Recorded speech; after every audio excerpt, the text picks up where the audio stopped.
Think moving has to be chaotic? Think again. Here's how to turn your next move into a breeze. Moving can be a whirlwind of boxes and chaos, but a touch of planning can transform it into a smooth sail. Here are 3 essential tips to master your move. First, declutter and downsize. Before even thinking about packing, sift through your stuff.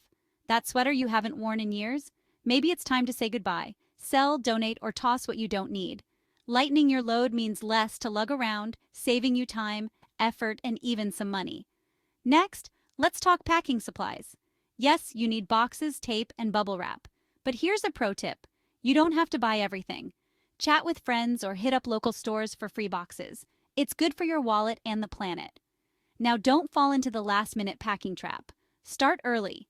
Pack heavy items in small boxes and go one room at a time. This way you won't turn your home into a box maze. And remember, label everything. It's a simple step that makes unpacking in your new place way easier. Oh, and don't forget an essentials box. Pack it with things like your toothbrush, a change of clothes, and important meds. Trust me, you'll thank yourself later. By sticking to these tips, your move won't just be manageable, it'll be a masterclass in moving. Thanks for tuning in, and here's to a seamless transition to your new home.